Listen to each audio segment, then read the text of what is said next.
All right, all right. What's up, everybody? I am back. We are here to finish up the review of Randall Rouser's, various remarks. He had a Twitter exchange, and then there was this discussion, and he talked about the inability to perceive moral facts being an indicator of psychopathy. He made a few other remarks. I reviewed those in the last video. We got about halfway through the video. A lot of the big heavy-duty remarks were there. So we've got about half the video to go. I had watched the whole thing. I don't even remember what is in the rest of it, but I'm sure there's good stuff. So he also, I don't know if I mentioned this. I think I did in the last video, that people have been recommending that he get in touch with me, and he reached out and I think on Blue Sky. I just haven't got a chance to go and talk to him yet. So I'm going to do that, and then hopefully we'll have a discussion about this. But I figured I'd finish up the review so you'd have some commentary and feedback for me to work with, to have some material to work with, and find potential points of disagreement and that sort of thing before we have that discussion. Right, Jack S., you say, give me the loot. Yeah, well, you were here first. 1,000 Lance loot. We got Stands to Reason, 500, and Inform Zoomer, 250. And David, you're just out of range for getting some of the Lance loot. All right, so give me one moment, and I'll make sure that I have everything set up for the video properly. Doesn't look like I did. Yeah, I did not. 1 second.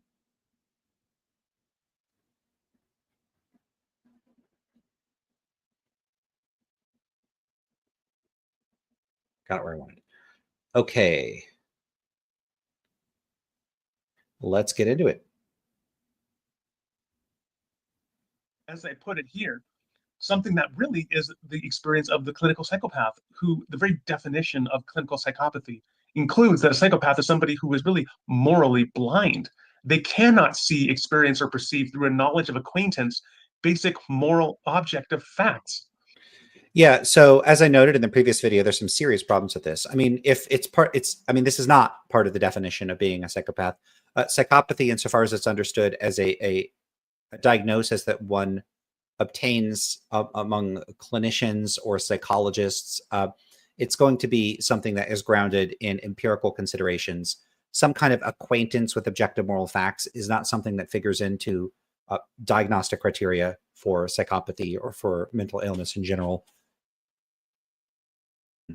This also carries the implication that if a person, it's sufficient to be a psychopath to be unable to perceive objective moral facts.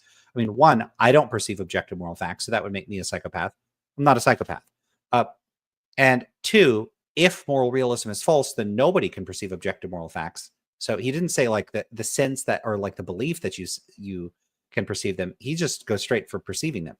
Now, if moral anti-realism is true, there wouldn't be any objective moral facts for anybody to perceive, so nobody would be able to see them or perceive them.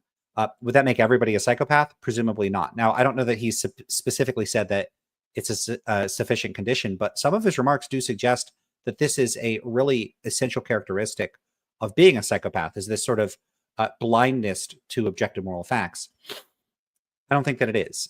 So that's not part of any definition. That's not part of a standard characterization of psychopathy. He does quote one of the people responsible for creating, if not the most prominent psychopathy scale, Hare, who likens psychopathy to a kind of moral blindness. Now, that's very loose talk. I don't know that Hare is a philosopher. I don't know that there's any significant or serious attempt to connect philosophical positions with diagnostic criteria for mental illness.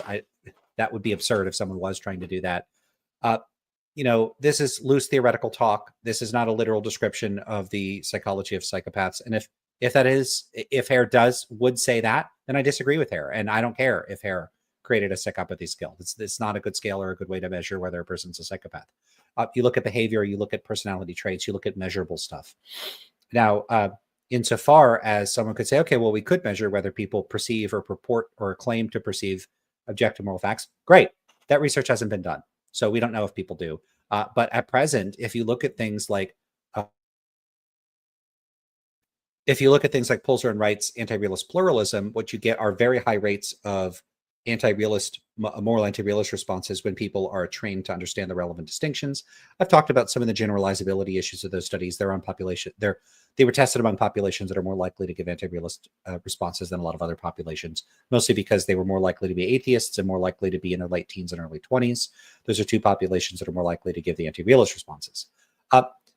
Of course, that doesn't tell you anything about their phenomenology. So if you're an error theorist, you might say, look, I have realist phenomenology. I just reject it on theoretical grounds. And so, one thing that Randall could say is, well, most of these people that are moral anti-realists, they're not psychopaths. They do perceive moral facts, but on theoretical grounds, they deny that they perceive them, or they deny, in spite of those perceptions, that they're real. The same way I might see a tree and say, look, I know it seems to me there's a tree there, but there isn't a tree there. I'm committed to there not being a tree there. Or your theoretical commitments could go so deep that you stop being able to see the tree. And in that case, or at least being able to report that you see the tree, in that case, he might argue that you are delusional, or there's something serious. You've sort of reasoned your way into an error, rather than you actually being psychologically structured in a way that would make you a psychopath. Now, he could say that, but again, if he's going to make those sorts of claims, those are very robust empirical claims. I mean, you're effectively saying that a person that's saying, look, I've studied the topic, or I've thought about this whole lot. I don't have those experiences. I don't think that way. If they're wrong about that, like the claim would have to be that they do have certain sorts of experiences, but what? They're lying. They're he didn't say they're lying, but that would be one possible explanation for why a person would say, I don't perceive objective moral facts. They could be lying. They could be delusional. They could be brain damaged. Like, there could be a lot of things that are causing the person to say that. But if you're going to say that a person who's telling you, look, I really don't experience things this way, if you're going to say they're wrong, they do experience them that way, and they're misreporting their own experiences, that's fine. That could be true. I am a big advocate of people being bad at phenomenology and misreporting their experiences. But the thing is, if you're going to say that, you're going to need to have good reasons for saying that. And I don't think he presents any. I mean, you'd have to have some kind of empirical case for that. And if you're going to make, prior to gathering research data on this sort of thing, if you're going to reason from the armchair, that's also fine. You could speculate and hypothesize, but give good reasons. But I didn't see reasons from him for this. So for them, as Robert Hare, the famous psychologist or psychiatrist, I forget which, who analyzed, really developed the psychopathy checklist in the modern era for analyzing psychopathy. He described clinical psychopaths as like people who are colorblind. They cannot see color in the world around them. So for them, color is some weird thing that they don't have direct access to. He says some weird thing that they don't have direct access to. But I don't think anybody has direct access to this weird thing. I still think Randall's entangling Mackey's argument, where he says, like, if there were objective facts, moral facts, they'd be like metaphysically very strange things. He's saying that on theoretical grounds. That has very little to do necessarily with any sort of direct moral perception.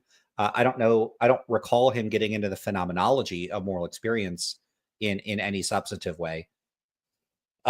So I think he's mixing up two different sorts of considerations. They may be closely related, but there's a big difference between saying, I don't think that there are these moral facts because they would be inconsistent with a naturalistic worldview. And on theoretical grounds, I think that that's implausible. That's weird for intellectual reasons. And then someone saying, look, you're describing having experiences that I don't have, and they sound really weird. So the former is a kind of theoretical weirdness, and the latter is a kind of phenomenological weirdness. And those should be conceptually distinct from one another. They're not the same thing.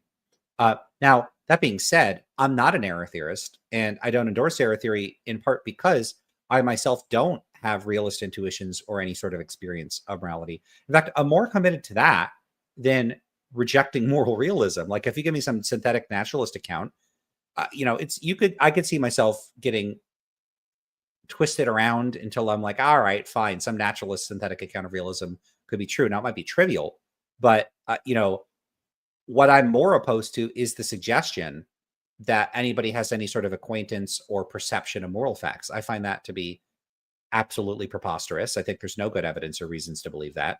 I just find that to be one of the most implausible views I've heard from anybody. And, people will say this is how we experience morality. But, the moment you step away from describing your own experiences and the experiences that you've, you've gathered anecdotally and you generalize to everybody, it's very, very difficult. It's a point I've made many times. Psychologists struggle mightily to generalize from samples where they have they struggle a lot to generalize where they have 1,000 people in a sample to like I gather research from a representative sample of people in the United States, and then I try to extrapolate from that to how people in the United States think. That's difficult to do. If you systematically gather representative data and then you generalize from people in one nation to the other people in that nation, already very, very challenging when you have rigorous quantitative data and a large sample size. But philosophers do this without a large sample size. They didn't gather it systematically. They're relying on their memories of their anecdotes and experiences. They're not using these like controlled, like using consistent questions for everybody. There are massive motivated reasoning and other sorts of biases that could influence their judgments of these sorts of things. And they don't even gather the data in an unbiased way. Often people, if your professor is a realist and they ask you whether you're an anti-realist in class, you will readily hear stories of professors saying, "Oh, you're a relativist, then I guess you're okay with what Hitler did," or something like that. And so if you're interacting with your participants in this sort of way, you can influence the way that they respond. If I ran a survey just trying to find out if people are relativists, maybe let's say 70% of people would say that they were. Now, how do you think they'd respond if the moment they said they're a relativist, I go, "Oh, so you're okay with Hitler? You're cool with that?" Some proportion of those people are going to go, no, okay, I guess I'm not a relativist. And you're going to get a reduction in the number.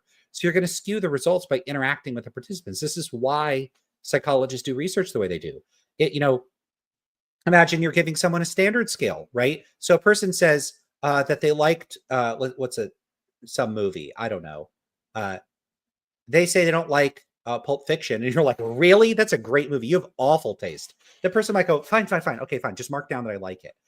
You can, if the moment you're interacting with participants in a way where you could shame, humiliate, confuse, convince, when you're interacting with participants in that way, you change their responses. And there may be other subtle biases where if students have the impression that their professor is a realist, they may be less likely to defend anti-realism, so on and so forth. So it's not even like they have quality anecdotal data. They have bad quality anecdotal data.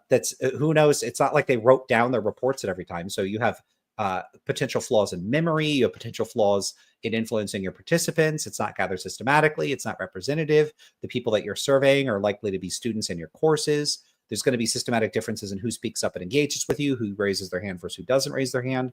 I mean, anecdotes are not good data for this sort of thing. And so, realists go around saying people experience morality this way. They're not in a position to know that. They haven't done the work to demonstrate that that's true. They just haven't done the work. And I do not accept, and they shouldn't accept, that this is the sort of determination that you can make without gathering data. So, he calls the video, I think it's like a common sense rebuttal. There is, and I'm not kidding about this, there is no good empirical evidence that moral realism is a common sense view. There's no good empirical evidence that that's true. Now, I say no good empirical evidence. There are papers that will argue that we have evidence that this is true. Now, I've done a ton of work raising what I take to be quite significant objections to that data. If you want to see it, you could look up my work on this. And if someone doesn't agree with me, they're literally anybody in the planet, as long as they're reasonable and they're not insane or something, I will debate all of them on this data. I'm extremely confident that the data that allegedly shows that people lean towards realism it does not rely on valid measures. That's the bread and butter of my work. We don't have good data for this, so we just don't. The best available data, if anything, would probably lean slightly towards more people reporting being anti-realists. As far as phenomenology, there's very few studies that look at anything like that. There was an attempt to convert some of David Enoch's tests for realism into an empirical study. I have written about that extensively as well. And I don't think that those studies are successful. They're very equivocal and mixed responses. They do not show some sort of overwhelming support for realist phenomenology. And in any case, they're not very rigorous, as I think there's only one in Paradigm out of the set. So yeah, we just don't have the data to support these sorts of claims. Now, these claims could be true. I don't think they are, but they could be true. But the people making these claims are not typically appealing to empirical data, and I don't think that he does here. Anyway, let's keep going. What it's like to see a bright red flower. They don't have that experience. What they see for them, the flower would be what we would say is phenomenologically like a shade of gray. And for the clinical. Just as a side note, some type of color blindness where everything is grayscale is exceptionally rare, as far as I know. Typical types of color blindness would cause challenges in seeing, some colors, but it doesn't typically result in like a total washout of particular colors. All right. Before we keep going, I have a few people that commented. Might as well have a look at that. So David asks, when is a conversation with Rouser happening? I haven't even responded yet. So I got.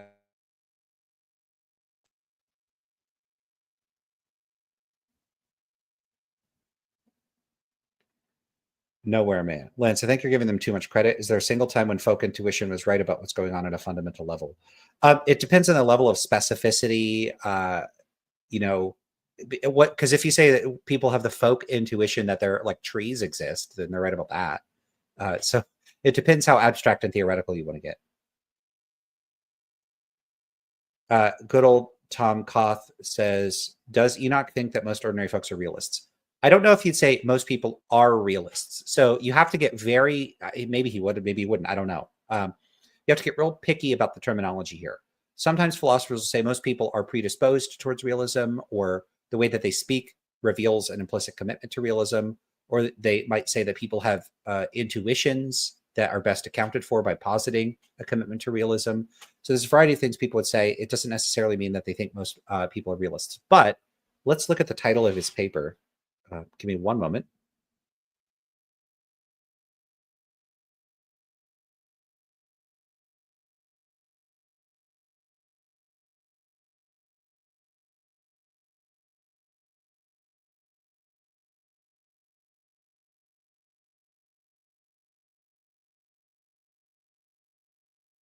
I'm not finding this paper. It's something like most people are realists, and you are too, or why you're probably a realist or something. Give me a second. I'll find it. Why is it not coming up? It should be the first thing that comes up when I do this search. All right, give me a second. I'll find it. It's really frustrating to try to find a paper in real time. And it just doesn't come up. Just won't come up. When I know where to find it. Give me a second. Oh, wow. Now that's not even coming up. Give me a second. Man, this is frustrating.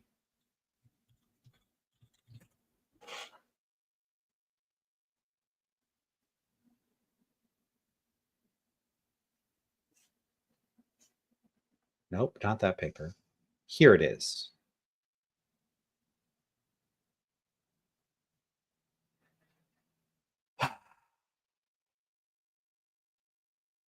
My God. I went and found the paper and it's paywalled, and it's making me go through all this crap to get it. Give me a second. Man, that's annoying. Really, really, really annoying. Nope, that's not the paper. Man, why is this so elusive? All right. I have a paper that I know cites the paper. So now I'm going to find it in a second.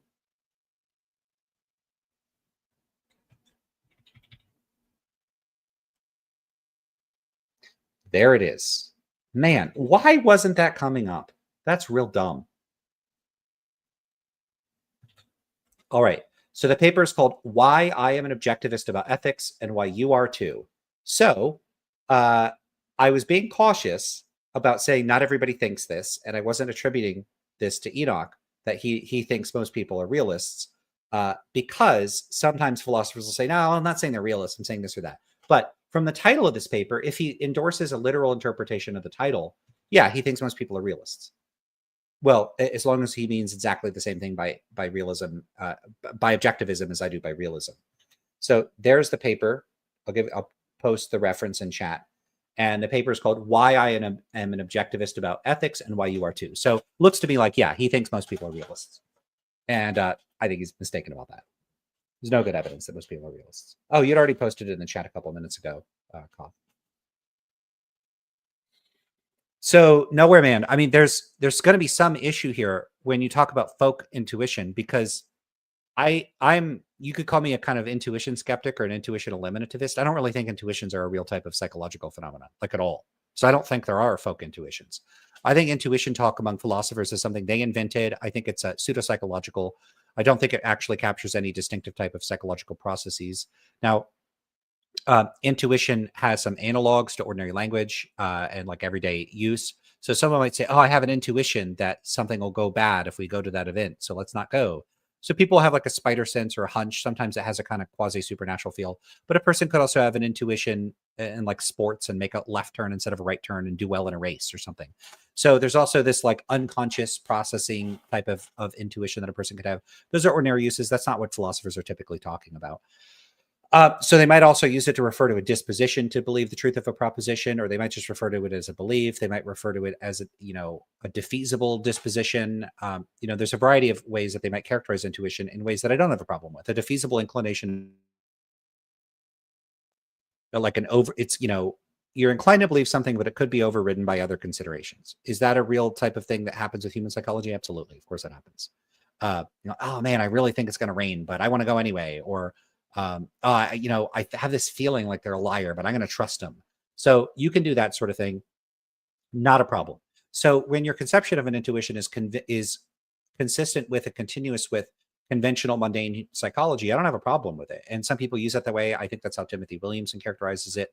But you also get people that talk about like intellectual seemings, and they'll make these analogies to perception. And I don't think that's real. So the way like humor characterizes intuitions, it's not that I think we have them, but they're not reliable. I literally think nobody I don't have those as far as I could tell on introspection. And it's not simply that I think I'm weird. I think nobody has these. I think it's a kind of learned type of behavior to report this. And it might be causing some type of weird phenomenology with philosophers that claim to have intellectual seemings. I don't think they're having any distinctive phenomenology. I don't think that there's any real psychological states going on. I think this is a kind of learned hallucination.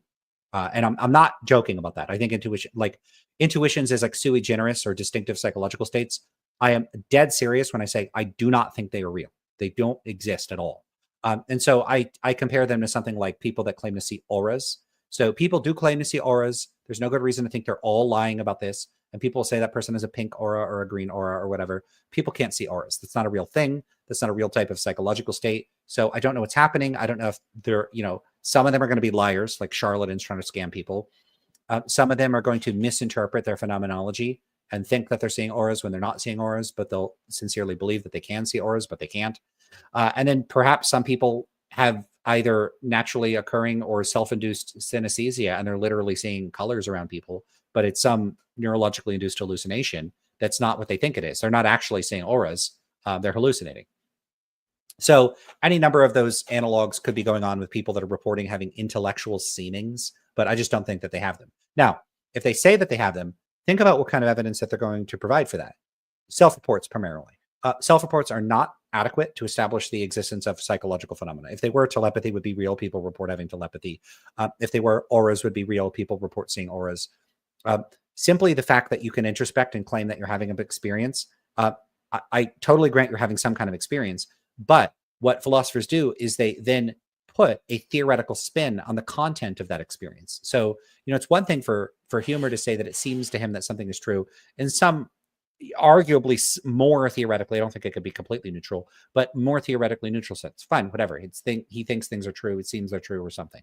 Now, if someone wants to say that they have some sort of access to a priori truths and that they have some sort of direct ability to quote unquote see them, no, I don't grant that. I don't think that there are substantive a priori truths in the first place. So I'm not required at the outset of inquiry to grant that humor's characterization of the content of his phenomenology is accurate, because it would mean like empiricists are incorrect and rationalists are correct. And they do have we're not required to accept their theoretical account of the methods that they're using or the nature of their own psychology. And in any case, what's weird about a lot of this is that a lot of this is just granted without consideration for the interaction between these sorts of claims and the relevant empirical psychology.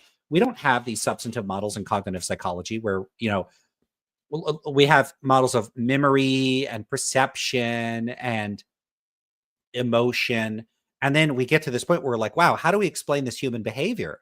Oh, well, we would need to posit something. And, it looks an awful lot like an intellectual seeming. I don't think there's anything like that. Now, if someone thinks that there is, and they think that there's cognitive scientific research supporting the kind of characterization of intuitions that humor provides, they're welcome to send that my way. I could be mistaken about this, but I'm very skeptical. And also, just because they're studies doesn't mean they're true. So then we'd have to see whether the studies hold up to scrutiny. But I don't think that there is that kind of phenomena. And I don't know that it's standardly posited to account for any particular aspects of human behavior, where it's like super difficult to account for what humans think or do or say without positing the existence of, quote unquote, intellectual seemings. So at present, if someone wants to think it's preposterous for me to be skeptical, why? Why is it preposterous for me to be skeptical that an insular group of academics that claim via introspection, primarily or exclusively, to have certain sorts of psychological states, where, I study not just philosophy, but psychology as well, for me to go, I'm not so sure about that. What's that meme where the comedian, he's like, are you sure about that? Are you sure about that? That's how I feel about people reporting these like sui generis intuitions. Are you sure about that? Now, they might say that they're sure, and they might be sure, but I'm not. I don't have those experiences. And I've had numerous people be super incredulous and try to prompt me to have them. I don't have them. And I'm fine with somebody trying to like get me to introspect and notice that I have them, but people do this arm twisting thing, and I really worry that people have been inducted into, basically duped by academic philosophy into thinking that this is such a natural way to think and speak, that they start speaking this way and start thinking this way. That's what I think is going on. I think it's a kind of collective, shared, intellectually induced hallucination. And I'm dead serious about that. I think people might go, that's preposterous. Intuitions are clearly real. I don't think so. I don't have them. Yeah, Lucretia says intuition seems to just be experience. Yeah, I mean, but that's underdeveloped. So I want to know more about what's supposed to be going on. Hudson says, without intuition seemings, how does justification bottom out? I don't believe in like analytic accounts of justification either. I just completely reject them. I think what philosophers tend to be talking about is nonsense. I don't need justification for beliefs. I build a system on pragmatic grounds. I act based on what I expect to yield the consequences that are conducive to my goals. I don't need any sort of extraneous permission. So I could give a pragmatic account of justification, and I'd be fine with that. But that account is going to be like ratcheted into the slot verbally that analytic philosophers use for the term justification. But I'm talking about something that probably functionally and very much so philosophically is quite different from their accounts of justification. Now, we could slap the same label on it and call it justification, but it looks to me like a lot of analytic philosophers want some sort of like permission to hold a view. I don't need reality's permission to hold a view. So, let's say I'm a complete instrumentalist about my beliefs, and I just go around believing things that are useful to me. And someone comes along and says, yeah, but that belief isn't justified. Okay. Well, what happens if I ignore it? Nothing. In other words, if you act like a pragmatist and ignore non-pragmatic conceptions of justification, there are no consequences to this. There's none. There aren't consequences. So I don't care because I care about the consequences of my actions. So these like non-pragmatic conceptions of justification are practically irrelevant, and I don't care about them. And so someone could say, but they're true. Okay, well, your truths don't matter to me. And if someone says, yeah, but it doesn't matter if it doesn't matter because our quest is to figure out what's true. Great. You're operating on a non-pragmatic conception of truth. I reject that as well. So I don't care about that either. So it's the what you see is the whole structure that they're working within. They want, justification, a kind of justification I don't care about, some non-pragmatic notion, to be justified in believing like truths. I don't endorse their conception of truth. I don't believe in correspondence theory. So the whole thing is this system that they're operating within, where I reject the whole system. I don't care about the system. I take a pragmatic approach to these things. So they're just playing a game I'm not part of. Now, do I think they should stop playing the game? Yeah, for their own good and somewhat for my good, because it'd be really nice if people were jumping ship and joining my side of things, because then I could have more productive conversations and I wouldn't be feel compelled to do live streams where I complain about this stuff for hours and hours. But they're not, and that's their prerogative, and that's their right. But for philosophers that take non-pragmatic approaches, I'm not obligated to abide by their meta-philosophy any more than they're obligated to abide by mine. What you won't see me doing, at least I don't think so, is going around insisting that if you're not a pragmatist, like you're doing it wrong, and you can only do things correctly if you're doing them the way I do. Now, there may be a sense in which I think that that's true. Again, pragmatically true. I mean, it's almost trivially pragmatically true. But, you know, I try to be self-aware enough to realize when people are approaching philosophy from a different metaphilosophical perspective and be mindful of that fact and pivot to a discussion about metaphilosophy when it becomes appropriate. But a lot of people that work within conventional mainstream metaphilosophies treat what it's like, they don't see it as metaphilosophy. They're just doing philosophy. And if you're not doing what they're doing, you're doing it wrong. You're not doing it at all. I routinely have people just assume I don't know shit about anything if I don't immediately accept all the dogmatic presuppositions they have about how you do stuff. Well, you got to have, the substantive a priori knowledge. I don't think so. I'm not obligated to think that. And so what you will see is a lot of people trying to basically, they come to the table with their philosophical presuppositions, some fun, like basic set of them, and they'll just treat those as dogmas I have to accept. And they don't know how to proceed if I don't accept them. And it can lead to a lot of unpleasant exchanges. Moxie says, I might say something seems true if I feel comfortable endorsing it. Yeah, see, that's a perfectly acceptable psychological account of what's going on. If I'm comfortable saying, I believe that, or I'm inclined to believe that, or something like that, I don't have an issue with that. What I have an issue with is someone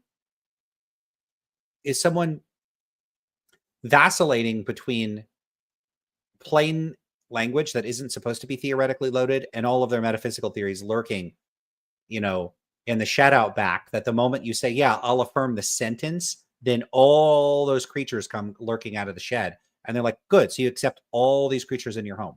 No, I don't. Yeah, I think, what people did in this or that situation is morally bad or morally wrong. It does not mean I'm accepting the metaphysics of what they're saying. It doesn't mean I have to endorse some semantic thesis about the meaning of ordinary moral claims that presupposes uniformity and determinacy of the meaning of propositional claims or whatever, or moral utterances, whether they're propositions or not. I could be a non-cognitivist. I don't have to buy into that their lurking framework in the background. And it's really, really frustrating that philosophers are just like, no, you do. I've had people tell me that I have to accept what they believe are the entailments of my position. So they think, if P, then Q. And I go, yeah, I think P. And they're like, great. So then you think Q. And I'm like, no, I don't think Q. And they're like, yes, you do. Because if P, then Q, and you think P. So therefore you think Q. No, that's not how that works. I don't have to agree that if P, then Q. So I could think P and I could say, but I don't think P entails Q. So I don't endorse Q. And I've had people go, nope, you do. As if like what I believe, they get to tell me what I believe. Really pisses me off. This is a really bad way of doing philosophy. But yeah, a lot of philosophers act like our human psychology is structured by logic, and that dictates how we think. But then on top of that, they also think that their particular set of commitments somehow dictate how I think. Nah, that's not how that works. Nowhere Man says, would you consider trees exist or moving objects slow down as examples of? I don't consider anything an example of an intuition. I'm for getting rid of that language entirely. Trees exist. That's like a sentence in English that a person could utter. It could convey a propositional claim. Moving up, same with the moving objects slow down. So those sound like claims. I don't like whether because you're giving me sentences and quotes and then asking if they're intuitions. Those are sentences and quotes. So those are like possible strings of English words that a person could use in some context or other. That doesn't tell me anything about the psychology of the person using the claim. Norman says, thanks for chat engagement, by the way. No problem. It's a fun part of doing this. I don't like talking into the void. I could sit here and record videos, but I was live streaming, and part of I've taken to almost exclusively live streaming. I do recordings once in a while, and for a long time I thought I like the accountability. Like if I screw up too bad, and I like having to do that because like in video games I'm such a neurotic perfectionist. I keep reloading and save every 5 seconds, and I want everything to be perfect. I missed 3 pieces of gold an hour back, and I'll go back to an old save just to get the 3 pieces of gold, even though it doesn't matter. Even though I could make thousands of gold in the next hour by not doing that. But that's the kind of crap that I'll do. Like I'll reload if I accidentally used a healing potion or something. So I'm goofy. And then I get to the end of the game and I have 7,000 healing potions. I think I got to the end of Baldur's Gate 1 without using a single potion because I was so obsessed with not using them ever. If it's not that bad, it's close to that bad. Might have had to use like potions of heroism or something in a couple, or like potions that make you fire resistance or something in some special circumstance. But generally speaking, I don't. I get all weird about stuff. So that's why I thought I like live streams. But I think another reason is because of the chat. And like if I record a video and throw it up here, I recorded that. I was all alone. I throw it up here, and then I'm like, I don't know, washing dishes when the video's up. But I like when people are here. I like talking to people.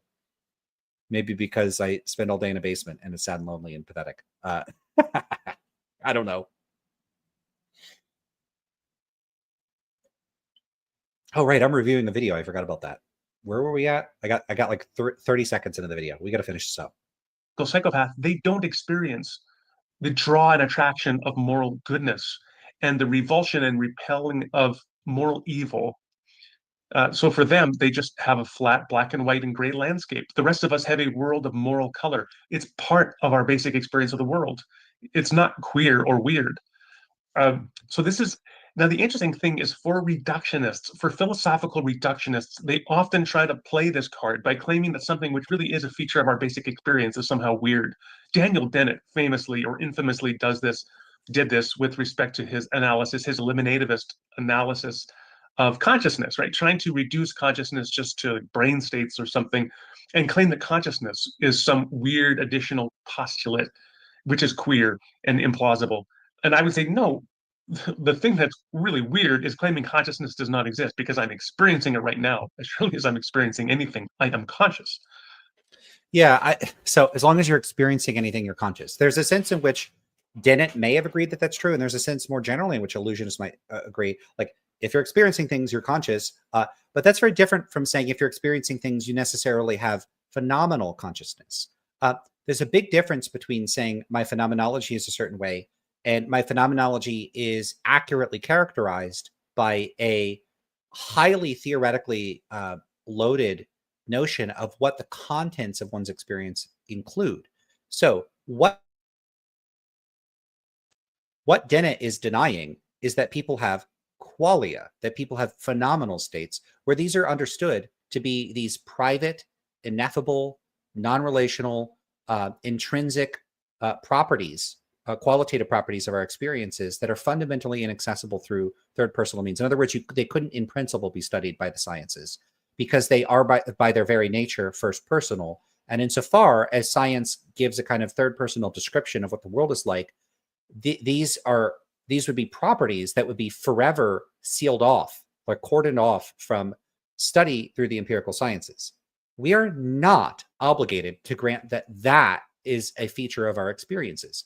I mean, that would immediately presuppose that like any sort of naturalistic empiricist account of what the world is like couldn't be true because there would be these properties that would be presumably non-natural. Now, someone might say they are natural. So sorry, I take that back. Someone might say that maybe they could say that they're like natural properties, but that we'll never be able to know about them or fully understand them. So you could be some kind of Mysterian, and you could argue that there's some sort of epistemic access issue to fully accounting for or explaining them. So you might say something like that. You might make this a metaphysical thing. People absolutely do in practice frequently leverage the conception of qualia that I've offered as something that is in tension with or outright impossible for physicalist accounts of the world. Why would we all be obligated to grant that that's the case? So we just start with the assumption we just immediately know physicalism is false. I don't grant that. But what Dennett is denying is something rather metaphysically robust and specific. It has certain sorts of epistemic qualities, certain sorts of metaphysical qualities. And he's saying, yeah, we don't have those. That's not a good characterization of what's actually going on with human experience. He's not saying that we don't have experiences in some respect that doesn't involve accessing phenomenal states or qualia. So I don't know that there's an accurate characterization here. Now, the position is also called illusionism, and it's called illusionism for a reason. What Dennett thinks, and I'm not like a Dennett expert, but very roughly, there's an amalgamation of various types of psychological processes that go on in people's minds.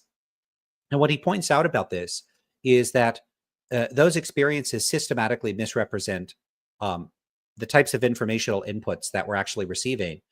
What they do is that there's there's a lot of sort of, you could think of like compared to a movie, how movies edit things after the fact. You might dub over somebody's voice. So they said what something, but the mic didn't pick it up properly, and they dub it over later. You might edit out parts of the scenes and that sort of thing. When you move your head, for instance, your eyes have saccades. They're moving around really fast. They're like darting and making all these jerky motions, and your head is wobbling and things are moving. Now, if you've ever seen shaky cam in a movie, that's because they didn't edit that out, or they used a camera that wasn't moving smoothly. So maybe it's not possible. But things are shaky. Now, when your eyes are moving around, things are all shaky. You don't experience it as shaky. There's post-editing processing to smooth things over. We have blind spots in our visual field. We don't typically notice them.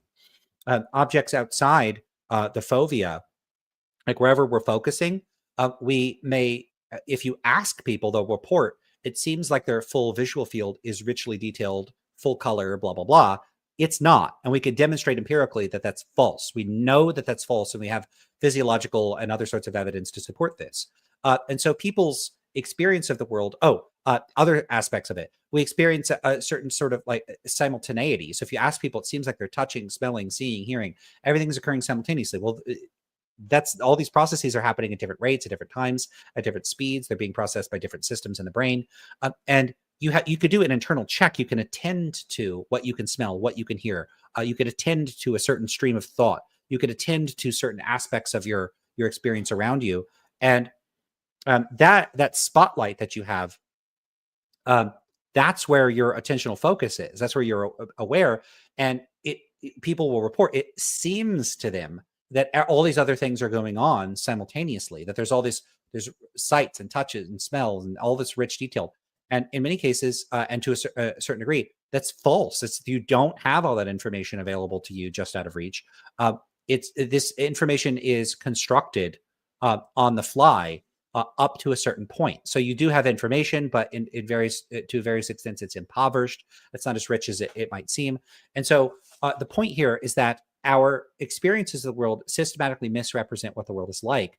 And they misrepresent it in a way where many of us have this sense that there's like a self behind our eyes looking out upon the world and experiencing everything simultaneously, like this, really, really awesome theater in the mind. And what Dennett is arguing is that that's an illusion, that the sense that there is this highly unified, coherent, continuous, richly detailed experience of the world is not accurate, and that people have this sense that their experience of the world is far more. Well, he has this. There's these images you could find of like a little person sitting in a theater behind the eyes. That we experience the world in a way roughly like that. This Cartesian theater, and that's the Cartesian theater is an illusion. We are not really in a Cartesian theater. And so people have a sense that their experiences are a certain way. They're systematically wrong about the nature of their own experiences. And part of this can be cashed out in terms of the sense that when you're experiencing the world through the various sense modalities, vision being the most common one, is that when you hold up, for instance, like a red object, that the red that you're seeing has a quality to it, a distinctive quality to it that's unique to that, unique to red. Like only red has this quality, and that this quality is a qualitative difference from all other types of experiences. That is, you're experiencing when you see the red, you're experiencing redness itself. That your experiences are sort of there's this like when you're seeing things and smelling things and hearing things, you're accessing the intrinsic properties of those experiences, and those properties are real. That this isn't some sort of your brain taking in various types of inputs and generating a functional output that allows you to navigate the world successfully. I mean, it is doing that, but in addition to doing that, it does so in part by accessing qualia. I mean, maybe some of the qualia you're accessing, they could be epiphenomenal. They might not have any functional role when you're accessing them. But when you're accessing them, you're accessing these qualia. And they are these intrinsic properties, these qualitative properties of our experiences. And he thinks that those aren't real. So the specific stuff that he's denying, he's not saying like people don't have experiences. He would say that people don't have experiences whereby experience is characterized as consisting of accessing qualia or having phenomenal states. So it's a specific thing he's characterizing. Now, if we go with the notion that we're going to say, okay, well, the ordinary conception of experience is one that's characterized by qualia or phenomenal states, then maybe you'd say we don't have experiences. But again, there should be an asterisk there. We don't have experiences insofar as experiences are understood to have this particular theoretical interpretation whereby experiences entail the presence of qualia or phenomenal states. I'm using the terms interchangeably. That's a very different thing than saying you can give accounts of experience that don't require positing the existence of qualia. You don't have to posit them. And he wouldn't necessarily be saying we don't have experiences in that sense. So that's really just what I want to get to there. That's a bit of a digression from covering the meta-ethics stuff, though. So then counter-apologist focuses on the fact that I referenced psychopathy. And he says, so J.L. Mackie, who was a non-realist about morality, he says, Mackie was a psychopath? You think I am too? All non-realists? And I want to highlight that and focus on that response for a minute. Because in my view, there is, I will say, a bristliness about that, an incredulity and an affrontive edge to. Yeah, of course there is. You're implying he's a psychopath. Why wouldn't someone be affronted by that? If I went around saying, imagine I did a video and I said, people that sincerely believe Jesus rose from the dead are delusional, and the only way to believe that is if you suffered profound brain damage that would lead to a diagnosis as having a mental illness. Now, if I went around sincerely and casually saying something like that, I think Christians would have every business to be quite upset with me, because I'd be saying something that's almost certainly false. And it's also like a rude thing to say. Now, if I said, okay, look, I'm not saying you all sincerely believe in the resurrection. Some of you may say you sincerely believe in the resurrection, but you don't sincerely believe in it. You're delusional. You don't actually believe what you're saying. That's not making things much better. Now, I'm telling you, Randall, I don't perceive objective moral facts. I don't perceive them. So if that means I'm a psychopath, you're saying I'm a psychopath, or at least your remarks imply that I am. You don't have to say it. You can say, no, I'm not saying that. That's fine. I'm not going to tell you what you're saying.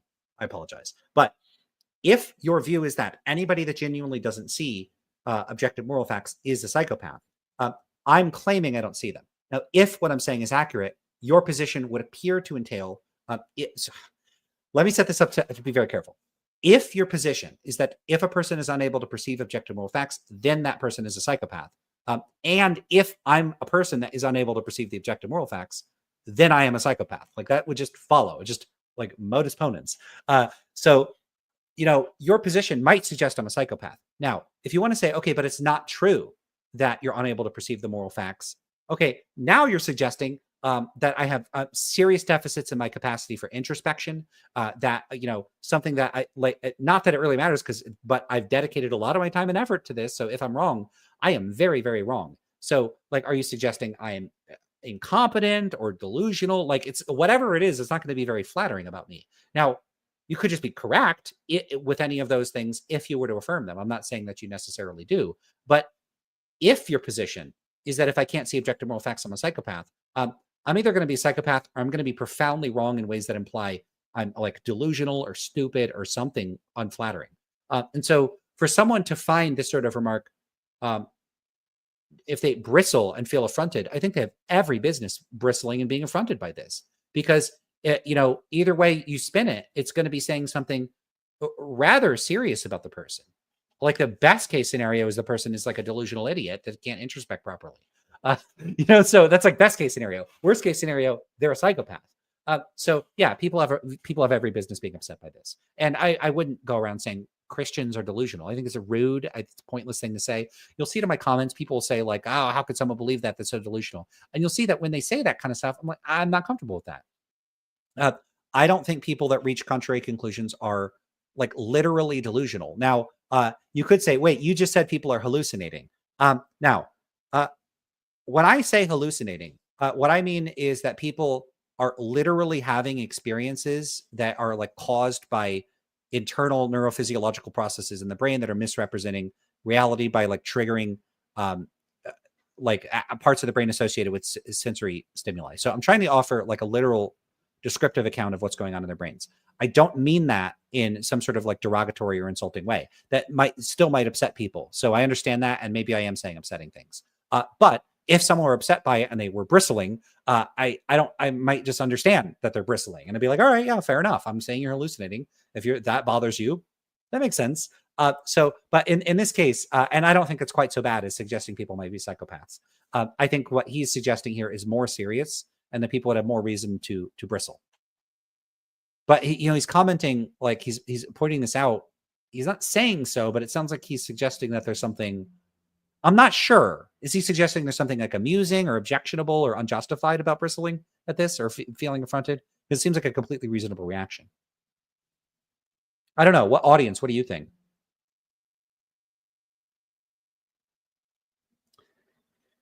Hudson DeRay says, book article recommendation for starting to learn about pragmatic theory of truth. Yeah, I would just recommend William James' Pragmatism. So he's got a great volume on Audible. It's Pragmatism and the Meaning of Truth. So you could check that out. I could send a link if you want one. I think there's several versions of Pragmatism on there. Not sure what else to recommend. So I'm a big fan of the classical pragmatists. I really don't like the direction pragmatism took after it left the hands of William James and FCS Schiller, because it seemed to get reabsorbed into the analytic fold and just become, what you might call analytic pragmatism. So I'm not a fan of neo-pragmatism. People are often recommending contemporary pragmatists to me, and I don't really like an analytic philosophical approach. So, William James, that's where I get my stuff. There are some contemporary people that might be good. You could post a comment in the video, and then I could post something, and then everybody could see it. So you could do that if you want.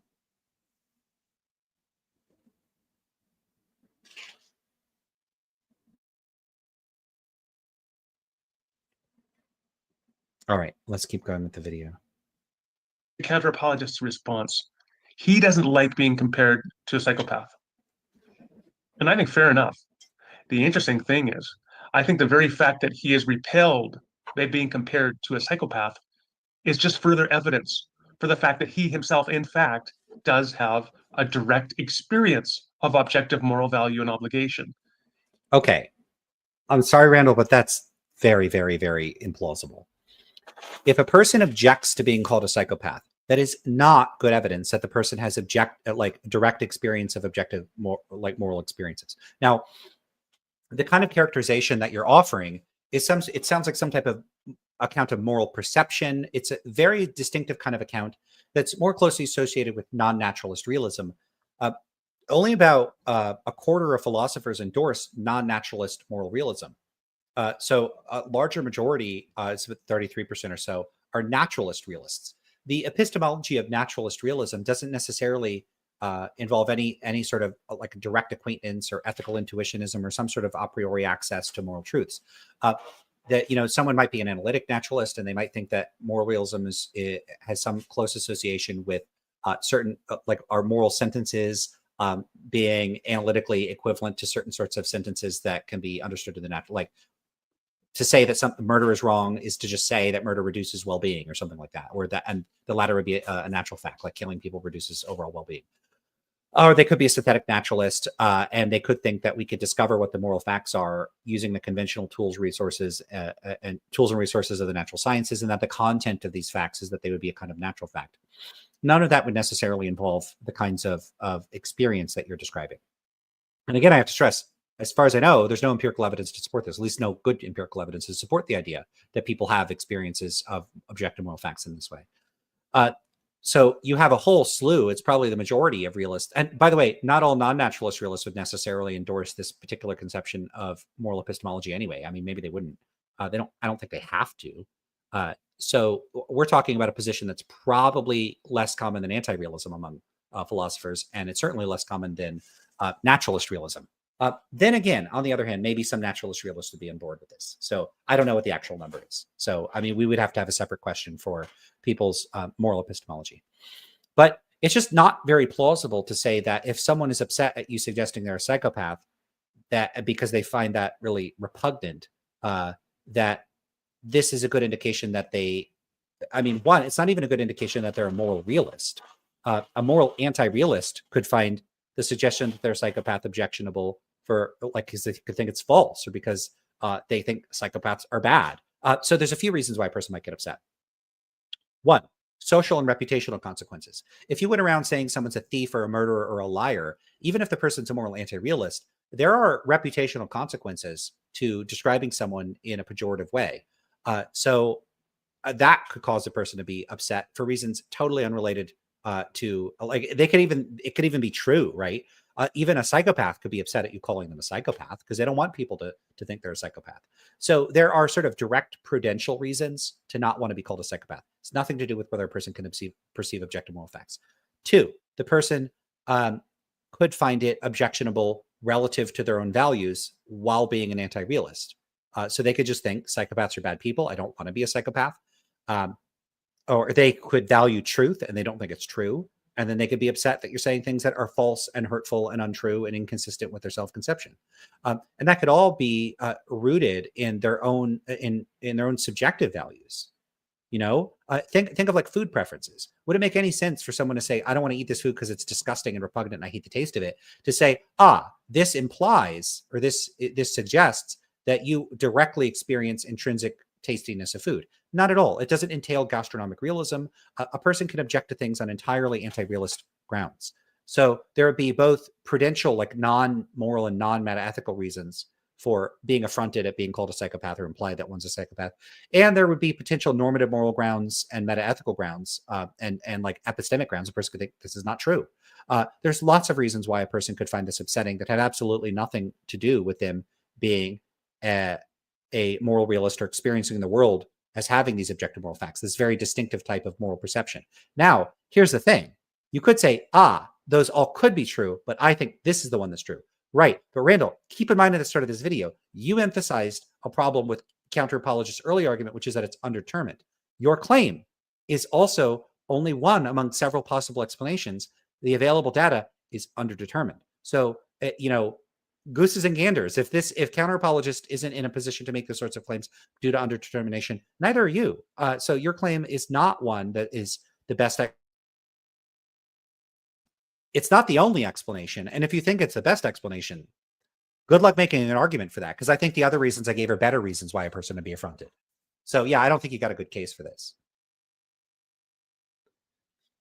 All right. Phil says, Lance, are you pro psychedelics or anti psychedelics, or do you think that they are mid? I haven't taken psychedelics, so I have no experience with them that I could report directly. I don't know much about like the psychopharmacology of their potential therapeutic effects. I certainly support, like, I don't have any sort of bias against the use of psychedelics for therapeutic or even recreational purposes, assuming it's done safely, under controlled conditions where people, know what they're getting into and blah, blah, blah. So like I'm not like opposed to them in principle, but I would in every case be very sensitive to the empirical data on what they actually show. There might be a lot of hype about their potential therapeutic effects that overhypes them and maybe they're being overused or misused. That would be bad. On the other hand, I certainly see no reason why, if psychedelics can affect people in positive ways, that we should restrict people from having access to and encouraging their use of psychedelics. So I'm very much against stigmas around psychedelics, but I don't have any personal, I have no personal interest in taking them. Just none. It's not that I wouldn't want to have those sorts of experiences, but I would be too anxious about the potential risks. But I don't know enough to say how good they actually are. So do they have massive therapeutic benefits or just mediocre ones? I don't know. Yeah, I don't know. I'm not a medical professional. so I wouldn't know. Not that I couldn't comment on this because I'm not offering medical advice. I'm just saying, here's my perspective on their value, but I don't actually know. So yeah, kind of neutral. Maybe slightly positive towards them. He has that experience, and so he's repelled by the comparison between him and a clinical psychopath who has no such experience. And that in and of itself is, I would say, further tacit support for moral realism. Yeah, I mean, so Randall here is psychologizing the reasons why the person has this reaction based on, as far as I can tell, nothing. Like he's just speculating about why they find this repugnant. I don't see any basis for assuming that his explanation isn't any better than any of the ones I offered. The idea for the non-moral realist who is not when they try to view the experience of, or the claim of objective moral facts and obligations, or objective moral values and obligations as some queer, weird thing. It's like a fish swimming in the water saying, you know, a postulate of water that we move through, that's like some queer, weird thing. I think that we can Yeah, experience. this is a very bad analogy because fish would be able to provide evidence of the existence of water. They could say, here's water. You could analyze the chemical composition of the water that you're in. And we've done this with air, right? It might not seem like there's stuff here. There is stuff here. Now, I mean, you can actually feel wind and stuff, but we know what's in the air. We've analyzed the chemical composition in the air. It's like mostly nitrogen and there's a bunch of oxygen in there. There's carbon dioxide in there. And there's like other stuff. What is like xenon or argon and stuff like that. So we know what's here. Now, do we have any similar empirical account of these moral facts? No, we have absolutely none at all. And if a realist wants to say, but they're not the sorts of things that are subject to that empirical inquiry, great. Then it's not a good analogy because the analogy is comparing some empirical phenomenon to a non-empirical phenomenon. So if you don't think they're empirically valuable, it's a bad analogy. If you do think they're empirically valuable, great. It's an even worse analogy because you don't have any empirical evidence for them. So this is lose-lose, these analogies. All these analogies do is highlight just why the empiricist approach and not the approach he's taking is so powerful, because empiricists provide external corroboration for their claims. There is zero external corroboration for the existence of stance-independent normative moral facts. There isn't, I don't know why I said normative. There isn't any evidence for them in terms of empirical evidence, unless you're a naturalist, but it doesn't sound like he is a naturalist. Yeah, there's no empirical evidence for them. Sure. Okay. There's also no empirical evidence for like, I don't know, the existence of like Platonic objects or something. A person that is a Platonist might just say, yeah, no shit. Like that's not, I'm not expecting there to be. It's not the sort of thing that you access empirically. It's the sort of thing that you access via, intuitions or something. That's fine. I mean, it's mistaken. They're wrong. There isn't anything like that. So their epistemology is wrong and their metaphysics is wrong. At least I think so. But the point here is simply that they're not even in the business of trying to offer an empirical account. So it would be kind of silly to say, hey, you person that believes in these things that you don't think the way by which we access them is empirical, you don't have any empirical evidence for that. They're just going to be like, yeah, I know. So, and you would still have to argue with them on the grounds of whether there is knowledge that can be obtained through non-empirical means, blah, blah, blah, blah, blah.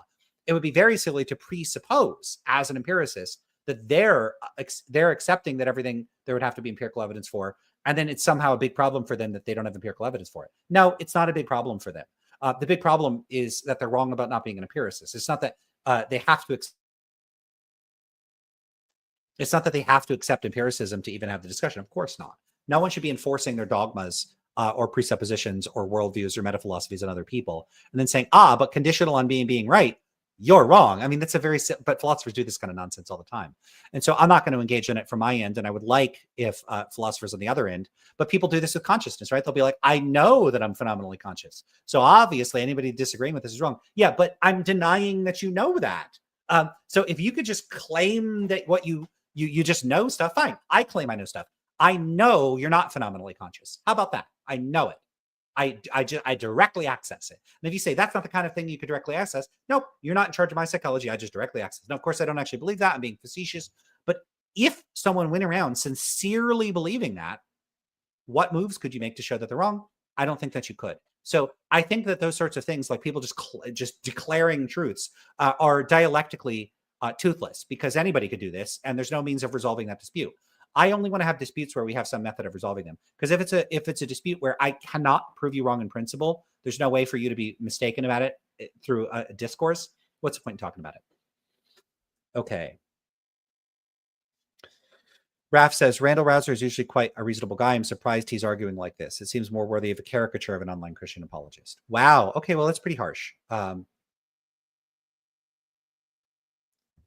More so thinking of his response to counter-apologists being annoyed at thinking he was being called a psychopath. Yeah, I mean, come on. Like, everything I'm hearing from people, because I don't know Randall, I've said really positive things, but his speculation on why counter-apologists would be upset at being called a psychopath, it's really, really implausible. That the only or the best reason why a person would find it objectionable to be called a psychopath is because they're a moral realist.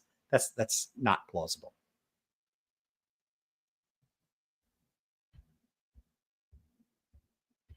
Okay. Explain all of our experience as fish without positing water. And just as the realist about the external world says, no, the external world just is a feature of our experience. It's the idealist who has a reductivist, implausible, queer explanation. So it is the moral non-realist who has a reductive, implausible, queer explanation. Anyway, finally, I said, look, I'm not saying you're like a psychopath or comparing you to a psychopath, because I believe you do perceive objective moral facts, values and obligations. I just believe you are deluded in your analysis of them, right? You have a delusion, a false, persistent belief about them by believing they're not objective, by believing they are subjective or socially constructed or what have you. So that was the sum of our conversation. I thought that was really interesting as a conversation, more so than most conversations that I've ever had on Twitter. And in part because Counterapologist is always a good sparring partner, but also because I think that this really does come to some pretty basic assumptions about what counts as queer or weird and what is in fact part of our So just to go back to that, you see what I'm saying? I mean, hey, you're a psychopath, or you're deluded. I'm not saying you're a psychopath. I'm just saying you're deluded. It's not a very flattering way to refer to somebody. And he doesn't present any arguments or reasons or evidence for thinking that the person is deluded or that because let's look at exactly what he said. No, I assume you do perceive moral facts and you are deluded in your analysis of them. Okay, so he says he assumes. Okay, Randall, I don't perceive moral facts. So, and I'm not deluded. So if you want to say I'm deluded, present arguments and evidence for it. Because why would I think I'm deluded? Like I could go around saying anybody that disagrees with me is deluded. You're deluded if you think you do perceive moral facts. Like I could say that, but absent any arguments or reasons or evidence, you wouldn't have any particular reason to take me seriously. So why should I take this seriously? Or why should counter-apologists take this seriously?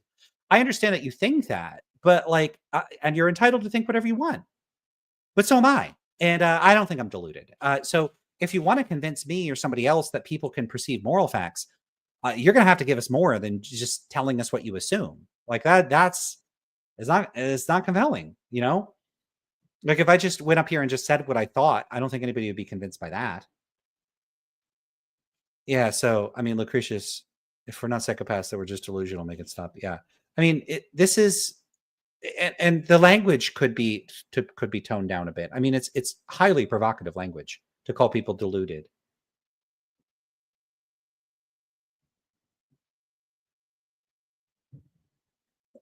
I see this. So Hudson has commented on how I pronounced the last name correctly. Did I say D-Ray? Is that right? Yeah, and people apparently pronounce it Dyer, but I saw the capital R, so it just looked like two different words. Yeah.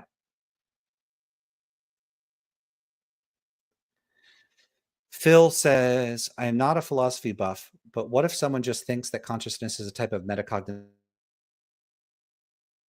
however perfectly construed? Yeah, so there are these accounts that deal with like metacognition and its role in consciousness. So I'm not a specialist. We could bring Pete Mandek on to talk about that sort of stuff if he has something to say about them.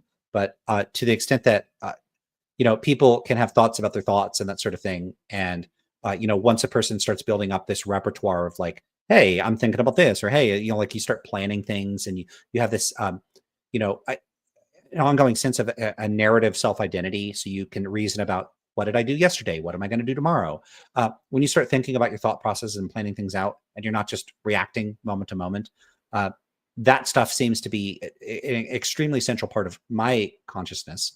But is that something about that constitutive of our sins that we're conscious? I don't know. I got out of the philosophy of mind game a long time ago, and I was never that deeply into it in the first place. Stuff that I find interesting, but the moment you get me outside my specializations, I get a little awkward. I'm like, I don't know how much I want to say about this because I'm going to say something dumb and ignorant. All right. Maybe I should get over that. Maybe I should be more willing. I mean, I did talk a bit about the Dennett stuff, and there's probably some of it was inaccurate. But I got to get over that. Hudson says, I like to turn this around a moral realist. So moral facts turned out to prescribe something radically cruel. Would you follow them nonetheless? That's kind of messed up. Yeah, I bring this issue up with realists, and I mean, it throws them into fits of reactivity to this, where I don't it's often I get a whole lot of that wouldn't happen, it couldn't happen, blah blah blah blah blah blah blah. And it's just not. It could. So one thing I'd recommend about this is this, because I've sometimes said, well, what if the stance independent moral facts required you to torture babies or something like that? Often what realists will say is, well, the moral facts are necessary, so they couldn't tell me to do that. Now that's already ridiculous because they could just be something other than what you think they are and be necessary. So it could be, yeah, okay, so it's necessary that you torture babies, like whatever. But they often don't like that because they remain fixed on the content of the normative facts has to remain fixed. And so if you suggest that there's something other than what they think they are, they just don't want to play ball with that. That's fine. What you should do is shift, is a counterfactual. So, okay, in other words, if you give so they think that the stance independent moral fact is that you shouldn't torture babies. So the content of the normative fact is it's wrong to torture babies. And then they're on board with that. They support that. They don't want to torture babies. They think that's bad. Okay, so if you try to say, now imagine that the stance independent normative fact is that you must torture babies, that it's good to do so. Given that they feel really awful about that, they find it very repugnant. So now what are you going to do, right? And so what they'll do is they'll say it couldn't be that way or blah, blah, blah. Don't play ball with that. I think there are huge problems with them doing that. I don't accept that at all because unless they think they have some sort of infallible access to the objective moral truths, then just say, well, couldn't you be wrong? Like, isn't it logically possible? Then they might say that there's no implications. There's no important implications, blah, blah, blah. I don't agree with them about that. I think that there's a big problem here. But if that's not working for you, like dialectically, just try to get them to imagine that exactly how they feel about their opposition to baby torture and their repugnance towards baby torture. Instead of shifting what the moral facts are, shift their attitudes. So now they have to adopt a perspective from which the idea that you should abstain from torturing babies is vile, it's repugnant. That their feelings, their strong subjective sentiment is that nothing can be more morally mandatory than torturing babies all day long. Like that's all you should do is just torture babies, or whatever other horrible thing you want to come up with. So now instead of shifting the moral facts themselves, you shift their attitudes or their reactions to them, and then ask them, now suppose you're the kind of person that is just nothing could feel more wrong to you than abstaining from torturing babies, and that nothing could feel more just than to torture babies all day long. And now you're told, no, it's actually morally wrong to torture babies. I haven't really pitched this to realists. I don't know how they'd react to it. But what you want to do is highlight the dissociation between their attitudes, dispositions, and emotions and what the moral facts are. That is what's really fundamental to this issue, which is this. From my perspective, I only act on my values. If I think something's repugnant, I'm not doing it. If I think something is good and right and just, that's the thing I'm going to do, or at least I'm going to do my best. Sometimes I'm going to do what's wrong for whatever reason. So there is a very close association, perhaps one might argue, a perfect association between my desires and my actions. But realists may try to dissociate these, and I think that creates problems. Because, the point of the original question is like, but what if the moral facts just don't align with in other words, you could think of a person having subjective moral values and objective moral values. Now, for me, the subjective moral values do all the explanatory work and accounting for motivating work. They motivate me and they explain why I do what I do. Now, if there's a misalignment between your subjective attitudes, preferences, desires, and values and the objective moral values, and you have beliefs about the objective moral values, which one is ending up regulating or causing your behavior? Now, if you peel back the objective moral values, is anything left over? I think the answer is no. I don't think so. In other words, I think that the only way anybody ever acts on what their beliefs are about the objective moral values is insofar as they are mediated through an alignment with their subjective moral values. People don't do the objectively morally right thing unless they think it's the subjectively morally right thing, unless they want to do it. If you try to break that dissociation, then the question is, would you still do it anyway? Now, I've had some realists just say, yes, I hate this phrase, but people might say that they're biting the bullet on that. I hate that phrase. I wouldn't want to use that. So I wouldn't. I would just, then I'm going to go, okay, all right then. But if they're willing to do that, I am going to have some concerns. Or they might resist in various sorts of ways. I don't know. I'd have to talk to more realists about this. I think it's a good objection. It doesn't look like many people do.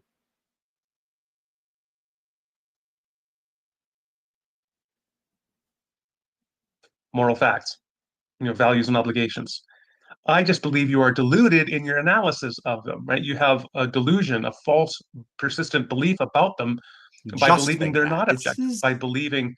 It's a pretty This is so the kind of thing that would prompt bristling as well. They are subjective or socially included in your analysis of them, right? You have a delusion, a false, persistent belief about them by believing they're not objective, by believing they are subjective or socially constructed or what have you. So that was the sum of our conversation. I thought that was really interesting as a conversation, more so than most conversations that I've ever had on Twitter. And in part because Counterapologist is always a good sparring partner, but also because I think that this really does come to some pretty basic assumptions about what counts as queer or weird and what is in fact part of our basic experience. And I definitely, in my view, believe that moral value and obligation is part of that basic experience. Now, before I conclude, I just wanted to read for you one of my favorite quotes that I often come back to from Eleanor Stump. I quote Eleanor Stump in my book, Jesus Loves Canaanites, from her essay, The Mirror of Evil. So I figure it's just as well that I'll quote myself quoting her rather than quote her. It's where I'm quoting from Eleanor Stump.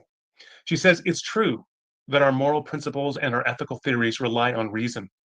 But we build those theories and principles and theories, at least in part, by beginning with strong intuitions about individual cases that exemplify wrongdoing. And we construct our ethical theories around those intuitions." So what she's describing there is that basic encounter with reality, with moral objective reality from which we then build our theories, just like we build theories of the external world from our basic perceptual experience of the external world. She goes on, "We look for what the individual cases of wrongdoing have in common, and we try to codify those common characteristics into principles. Once the principles have been organized into a theory, we may also revise our original intuitions until we reach some point of reflective equilibrium." So there is some back and forth, a sort of hermeneutical spiral as you're revising your basic original intuitions. They're not infallible, but they nonetheless are the foundation or the starting point for later theorization.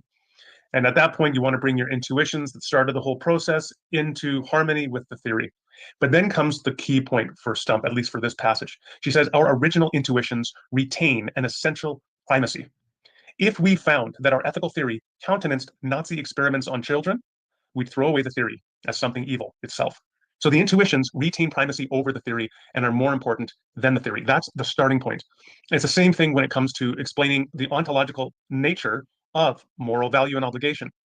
If your theory entails that moral obligations and values are simply subjective and constructed by, let's say, human social groups, or just a byproduct of emergent evolution, which are justified insofar as they further biological adaptation, then that is a theory which, for example, would entail that Nazi experiments on children is not objectively wrong. And that, I would submit, is a basis to throw away that theory as something evil itself. Okay, why is it evil to not think things are objectively wrong? I don't think anything is objectively wrong. What is evil about that? So, this passage he's giving here is only talking about, as far as I could tell, first order normative ethics. So, a person could think like, okay, if a person is a subjectivist about morality, they could literally be out like purging the world of Nazis or something like that. They could be the most anti-Nazi person in the world. They could be dedicated to the total destruction of all Nazis, find them more evil than anybody else ever has. And they're just a crusader for that cause. And they could be in the process of like wiping out all the Nazis or something, right? And a person could be doing this. And then if you ask them, do you think what they're doing is objectively wrong? And they're like, no, it's my subjective value that what they're doing is wrong. It'd be really weird to say that's evil. Now, maybe you think people are evil if they're for other reasons, but the sheer not thinking that it's wrong independent of your attitudes, just thinking it's wrong dependent on your attitudes. Why the hell is that evil if your attitudes are things like, genocide is bad, torture is bad, suffering, all else being equal, is almost always bad, like maybe suffering for surgery or for instrumental reasons makes sense. As long as you have the right normative moral values, like ones, Randall and I would share, which is like genocide is bad, racism is bad, bigotry is bad, right? As long as we have those values, but you don't think they're objectively bad, why is that evil? I don't get what's evil about that. So I find this very, very strange. And there's also something profoundly like question beggy about this. It's like, we're going to start with the assumption you got to be a realist at the end of the day. And if your theory tells you realism is wrong, that's a reason to reject the theory. I mean, this is something I routinely criticize analytic philosophers for, which is starting with your conclusions and then reasoning backwards, and then using as your criteria for accepting or rejecting a theory, whether it affirms the conclusion you started with. That's not how you figure out what's true. You don't start with, well, I know X, Therefore, any theory that doesn't conclude with X is ipso facto wrong. That's not a good way to theorize, because it makes your theories your theories are only post hoc rationalizations for whatever it is you thought in the first place. Not a good way to do philosophy. You should be open to revising your view about anything. Because if your theory cannot recognize, your account for moral value and obligation cannot recognize that something like Nazi experiments on children is objectively evil, then you ought to turf that theory. The basic datums, basic data, I should say, of moral experience, moral intuitions, basic encounter with objective moral good and evil is more fundamental than the theory that's going to try to explain it as subjective social. Yeah, so I'm denying this. I'm denying that there's a basic datum of moral experience of this kind. So, he seems perfectly comfortable saying that someone that doesn't experience morality this way is deluded. I'm not going to say Reynolds is deluded. I'm saying he's mistaken. This is not a basic datum of experience. It's not a part of my experience. I deny it's a part of most people's experience. It may be a part of his experience, some type of phenomenology that suggests realism to him, but I don't think that's typical of most human psychology. Socially constructed, reductive, etc. That's the queer thing. That's the weird thing. People that try to develop theories that explain what we know and perceive as objective moral good and evil, to explain it in a way that is reductive and non-objective or subjective, socially constructed. That is the queer thing. That is the weird thing. So those are my thoughts. Very much enjoyed the conversation anyway. All right, so that's it for that video. Everybody, I do have to wrap things up here. So do please like the video, comment in the comment section, enjoy the Lance loot if you got it. Subscribe to the channel if you haven't already, share it around. Go check out Randall's original video. If you leave comments over there, be polite. Don't be a jerk. Don't be toxic on the internet. I don't endorse that at all. Always be polite. And I do encourage you to go over there and leave comments and stuff. Leave comments on this video. Do all that stuff. Everybody, I do have to get going. Thank you, everybody, for the super engaging chat. Thanks so much for the questions. I appreciate all of you. I got to get going. I got something I got to get to. So I'm going to leave it there. Take care. Outro video time. Bye.